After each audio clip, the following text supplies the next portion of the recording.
घर एक जन्नत।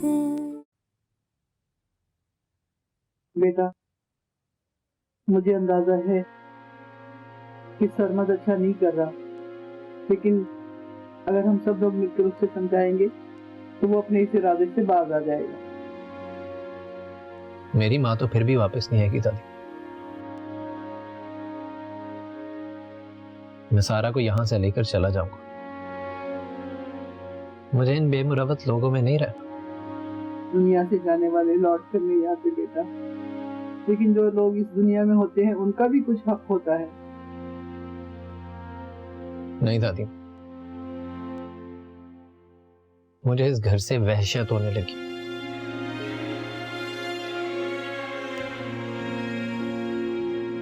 मेरा दिल रोता है जब मेरी माँ ने आखिरी बार इस घर को देखा होगा तो रोते हुए देखा होगा। लेकिन बेटा, अगर तुम इस घर से चले गए तो क्या तुम्हारी माँ की रूह को सुकून मिल सकेगा?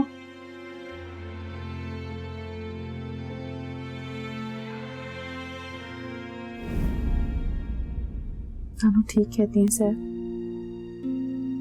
ये घर हम वहां और उसकी माँ के लिए खाली कैसे छोड़ सकते हैं, जिसे मुमानी ने इतनी मोहब्बत से बनाया था। सारा मैं बेहिस होकर नहीं जी सकता। बेइज्जती तो ये है कि हम यहाँ से चले जाएं। इस घर को अब हमारी जरूरत है। तानू की आंखों पर इतना कर इससे पहले आपने कभी देखा नहीं ना?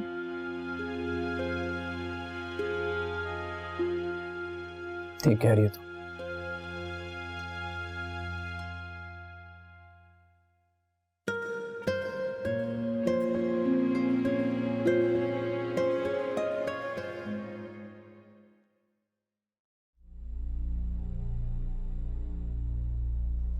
ओहो, घर के काम कर रही हो? क्यों, मेरे काम करने पर पाबंदी है? नहीं, जरीन के होते हुए तो तुमने कभी काम को हाथ नहीं लगाया। उनके जाने के बाद से बहुत कुछ बदल चुका है। वैसे बहुत हैरत होती है मुझे तुम पर। तुम दोनों माँ बेटी को नींद कैसे आ जाती है? जरीन तुम लोगों की वजह से चली गई। अगर नींद का ना आना जरीन आंटी के साथ होने वाली ज्यादती से मशरूत है तो फिर नींद आपको भी नहीं आनी चाहिए, क्योंकि सबसे ज्यादा दुख तो उन्हें आपने ही दिए। अपनी हद में रहो माहम। बेहतर यही है कि सब लोग अपनी अपनी हदों में रहें।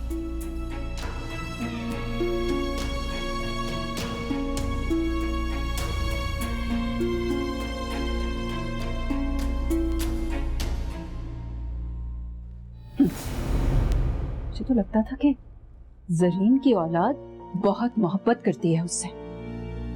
अगर करती होती तो ये लड़की इस घर में नजर ना आती। पुप्पो, माहम पापा और सबा आंटी के फैसले में उनके साथ नहीं है। झूठ बोल रही है वो। दोनों माँ बेटी मिलकर तुम्हें पागल बना रही हैं। लेकिन तुम्हें अब ये बात समझ कैसे आएगी? क्योंकि तुम्हें तो माँ हम मासूम लगती है।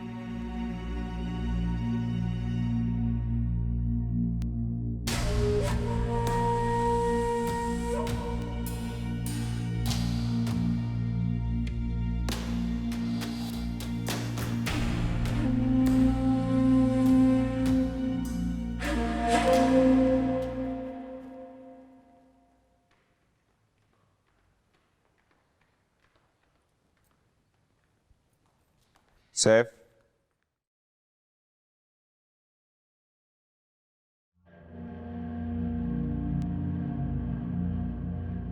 हम एक दूसरे का सामना करने से क्यों घबरा रहे? इस सवाल का जवाब आप अच्छी तरह जानते हैं भाई। क्या चाहते हो मुझसे? मैं और सारा यहां से जाना चाहते थे, लेकिन कुछ मजबूरियों ने रोक लिया। ये घर हक का है हम में से कोई भी यहाँ से क्यों जाएगा? नहीं भाई, ये घर हम सबका नहीं है। इस घर में रहने का हक सिर्फ उसे हासिल है जो इस घर का और इस घर में रहने वालों का खैर खा है। तमीज से बात करो मुझसे। जब बात सुनने का हौसला नहीं है तो फिर मान ले कि मैं आपका सामना क्यों नहीं कर रहा था।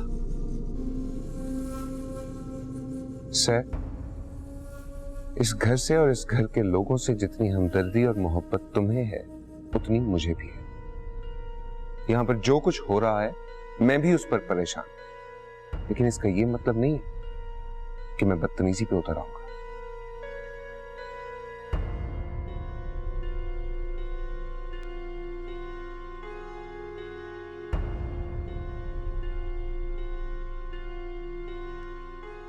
सैफ, तुम्हें गिला मुझसे है ना, तो मुझसे बात करके अपना गुस्सा निकाल। मैंने रिश्तों का एहतराम करना सीखा है मां। रिश्तों को उलझाना और उनके साथ खेलना मुझे नहीं आता। मैं मामा या अंकल की किसी प्लानिंग का हिस्सा नहीं हूँ सैफ। मेरा रिश्ता इस घर के लोगों से बदनीयती की बुनियाद पर नहीं है। मैं तो खुद सबके रवैयों से तंग आकर मामा के घर वापस चली गई थी, लेकिन जब मुझे अंदाजा हुआ कि इसमें मामा की भी गलती है तो मैं वलीद के ना चाहते हुए भी वापस आ गई, सिर्फ इसलिए कि आप लोगों का कर्ब सच्चा है। आपकी तकलीफ का अंदाजा है मुझे और मैं इस पर शर्मिंदा भी हूं।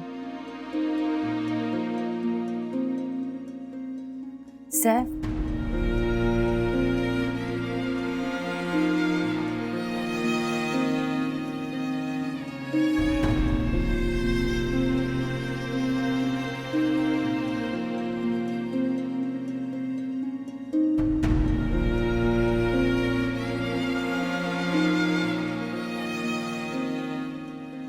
ये तुमने कैसा बदला लिया मुझसे ज़रीन। इससे तो अच्छा था कि तुम मुझसे लड़ लेती, मुझसे वैसा ही सुलूक करती जिसकी मैं मुस्तहिक थी। मगर इस तरह नाराज मुझसे दुनिया से ना जाती। अब सारी उम्र ये कसक रहेगी मेरे दिल में कि तुमने मुझे माफ नहीं किया।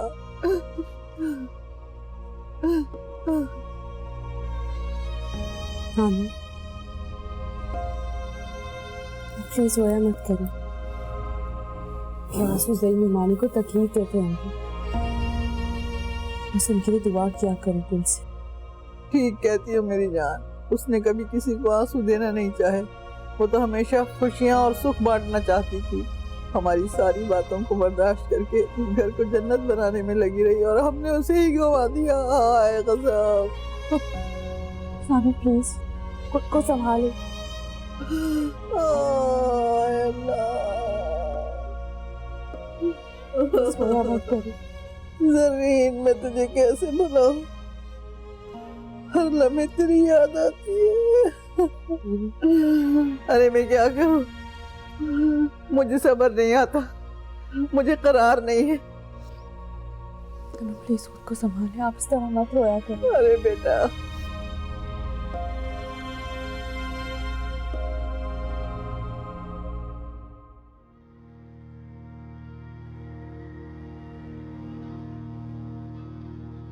पापा, अगर आप भी बच्चों की तरह नाराज हो जाए तो फिर कौन मेरा साथ दे? कम से कम इस मामले में मुझसे किसी साथ की उम्मीद मत रखना। आप कम से कम बच्चों को समझा तो सकती। मैं तो खुद को इस घर में अजनबी महसूस करने लगा। तो ये नौबत भी तुम खुद ही लाए हो ना। आप तो ऐसे कह रहे हैं जैसे मैं सबा को ले आया हूँ इस घर में। अगर ले भी आओगे ना तो इस घर में उसकी बेटी के सिवा कोई उसे वेलकम करने वाला नहीं है। सबा ऐसा नहीं चाहती आप। वो तो शुरू से ही इस बात से नहीं। अच्छा, अगर ऐसा है तो वो तुम्हारे साथ होटल्स में क्यों जाती है? तुम्हें घर क्यों बुलाती है? फॉर गॉड सेक, वो सिर्फ एक बार मुझसे मिलने के लिए आई है, वो भी मैंने उसे इसरार किया और उसी दिन सारा और सैफ ने हमें देख लिया। रही बात उसके घर जाने की, वो मैं ऐसा दिल के हाथों मजबूर होकर करता रहा। उसकी ये ख्वाहिश नहीं होती थी। तो अब तुम मुझसे क्या चाहते हो? मैं फिलहाल इस बात को डिस्कस नहीं करना चाहता। हो सके तो सैफ और वलीद को समझाएं, उनसे कहें कि मेरे लिए टेंशन क्रिएट मत करें।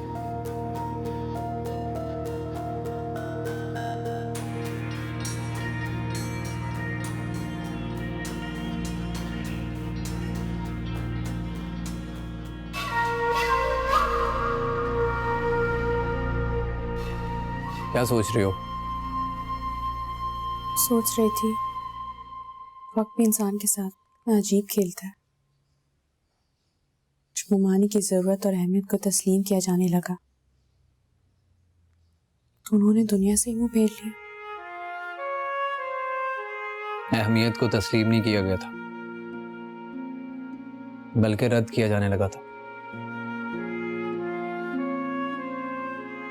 मामू की नहीं, मानू की बात कर रही हूँ। आज वो मानी की तस्वीरें लिए बैठी थी, न जाने क्या क्या कह रही थी। खुदा की कुदरत है, कभी मेरी नानो मामा की तस्वीरों के साथ बातें किया करती थी, क्योंकि उन्हें तो मामा मैसर ही नहीं थी, और दादी माँ को जब तक मैसर रही उन्होंने मामा को बात करने के काबिल ही नहीं समझा।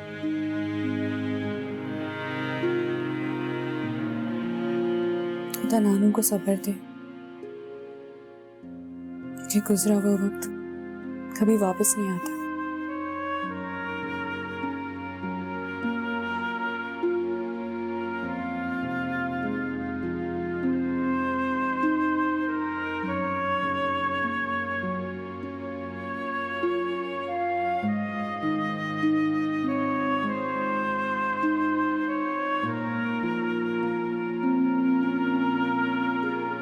माँ, बात सुनो जरा।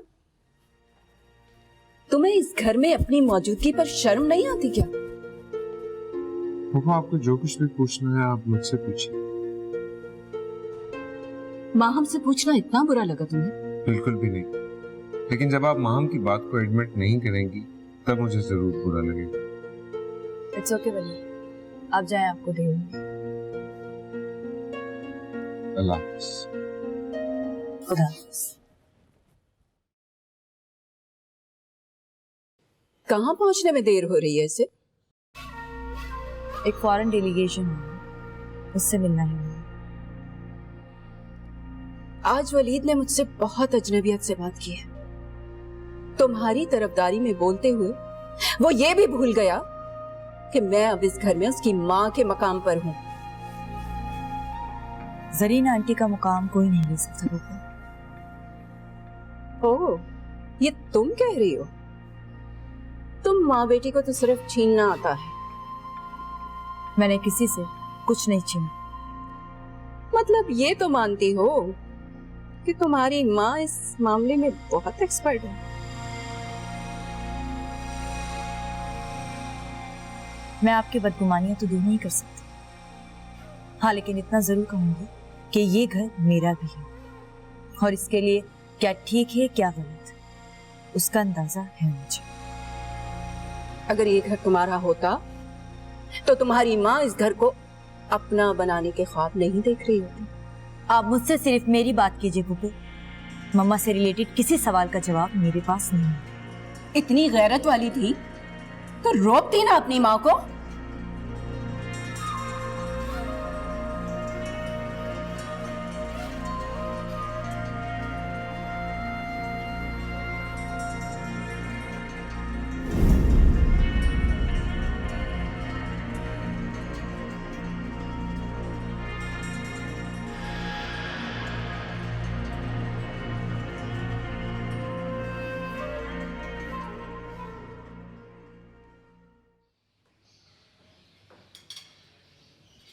सैफ, किस बात की इतनी नफरत कि 2 घड़ी भी मेरा वजूद बर्दाश्त नहीं होता तुम्हें? आपको हमारा साथ चाहिए होता तो ये सब तूफान उठते ही क्यों? पागल हो गए हो तुम। आज तक सबा और मैं अगर ये फैसला नहीं ले पाए तो सिर्फ तुम लोगों की वजह से। जब दिल में एहसास ना हो तो फैसला लेने में ताखीर किस लिए? आपका जो जी चाहता है आप कीजिए, लेकिन मेरी एक बात याद रखिएगा, जिस दिन मेरी ममा की जगह इस घर में कोई आएगा, हम इस घर में नहीं रहेंगे। एक बात मेरी भी कान खोलकर सुन लो सैफ, जो जिंदगी में आ चुका हो उसके लिए घर में आना कोई बड़ी बात नहीं होती। मैं चाहूं तो सबा को कहीं भी रख सकता हूं।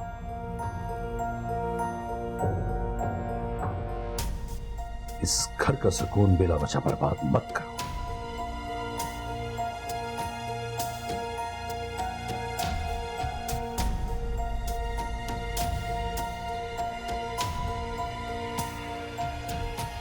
पापा के लिए बिला वजह। सैफ भी ब्रेव। नहीं सारा, उन्हें एहसास ही नहीं है कि उन्होंने क्या खोया। जब इंसान कुछ पा लेने की धुन में अंधा हो जाए, फिर वो बहुत कुछ खो देता है। अब नाश्ता कर।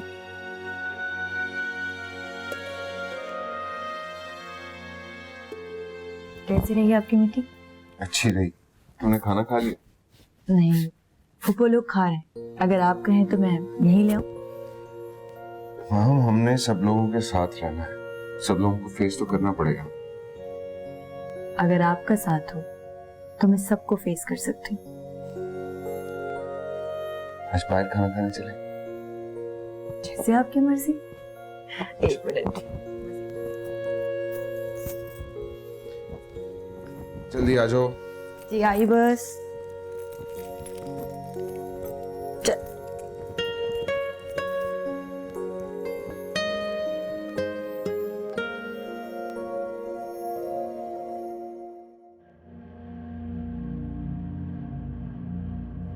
खाना यही ले आऊं?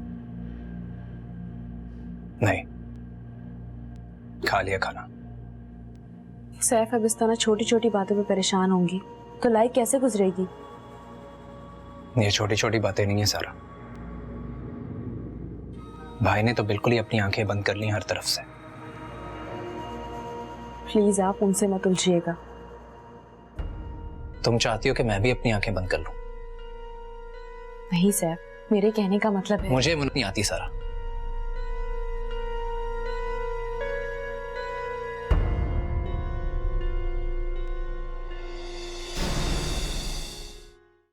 घर